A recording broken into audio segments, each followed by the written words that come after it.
Hi, my name is Attorney Walter Rudolph Hnot III. I'm on my way to Fort Lauderdale and then Miami for the NOSCR conference. Very excited. I'm going to be attending the full conference, and obviously in particular the boot camp, because I'm going to get to see a bunch of my attorney buddies there. So I'm really excited about that. But I'm currently dressed in beach attire, and the reason why is because before I actually go to that, I'm going to be snorkeling, boogie boarding, probably a little bit of surfing, and hopefully finding a crab or two under the water and saying howdy to it, in the bubbly fashion that you do when you talk underwater. All right, let's go ahead and begin. Why did they create Social Security Disability Insurance? Why did they create Social Security Disability Insurance? Well, they created Social Security Disability Insurance because those people who basically got injured, or they had a problem, or something grew into becoming a full-fledged severe disability, those individuals needed money. They lost their income that they traditionally had coming from the company, and then they needed some sort of sustenance to go through those times where basically they were getting checked out, medical care, all that stuff. I know what you're thinking. Well, why don't they just go on that company program that they signed up for in the very beginning that gives them a pension and a specialty, account and stock worth and yada yada, and that'll cover them? Well, okay. So here's the thing. Most companies don't actually have that stuff. Some of the really big guys have it, and less companies now than ever have it. But the reality is, at the end of the day, let's say that the person, has a disability that just grew and grew and grew. It's not a workers' comp situation, right? The state might have some state disability programs. What this is so that when the person stops getting a check in the mail for their, hourly work or their weekly work or their monthly work or their whatever, they have another check coming in to replace it. Now, here's the kicker though. This is not a lot of money. The average amount of Social Security disability benefits that were paid out in 2015 were around $1,100 to $1,200 per month, which I know some of you guys out there are thinking, holy cow, that is no money at all. And then some of you guys out there are thinking, yeah, that's great, I could live off that. Life's good. And that's okay. It goes, either way.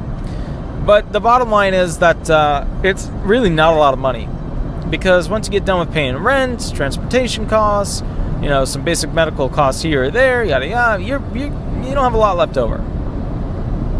Either way, my point is, at the end of the day, the reason why it was created was to create a supplemental payment system for those who can no longer work but have been paying into the system, so that in the future they basically wouldn't become homeless. And that's a smart thing. We want that in America as a public policy reason, because we don't want people who've been working a large part of their life, or a good amount, with getting all their quarters of coverage to cover them.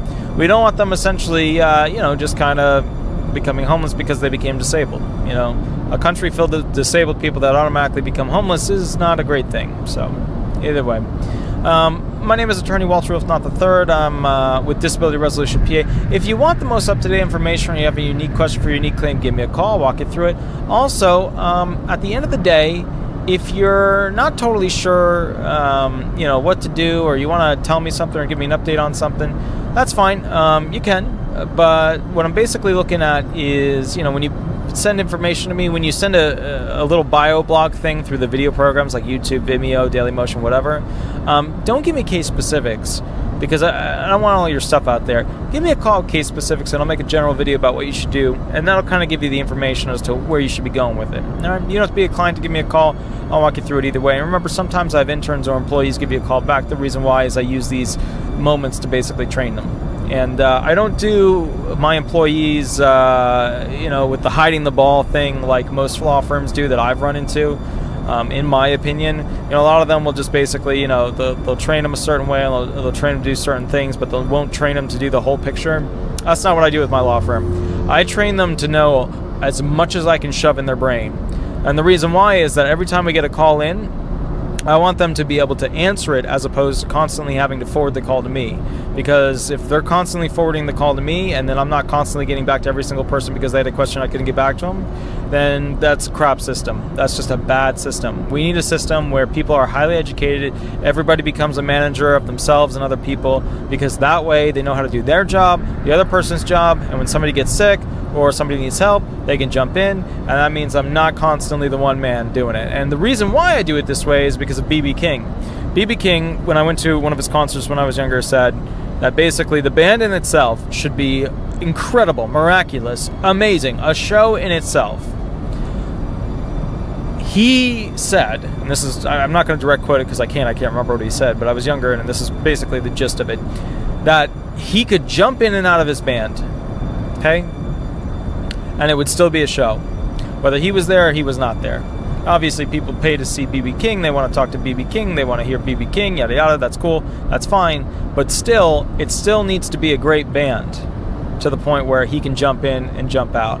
And that's how I want my law firm to be, because, you know, at some point, which is like right now, I'm going on my first real vacation, that's going to be for more than just 2 days. Well, actually, no, it's not really a vacation, because NOSCR is, I mean, frankly, NOSCR's, it's a Social Security Disability National Convention. So I'm not really going on vacation, but I'm going for a little ride. Either way, my point is that, you know, yada yada. If you have a question, give me a call, walk you through it. All right. My name is Attorney Walter Rudolph Hnot III. I'm with Disability Resolution PA. I am currently wearing beach wear, and I'm excited. All right. I'll catch you a little bit later. Have a wonderful day. We'll go from there. Bye-bye.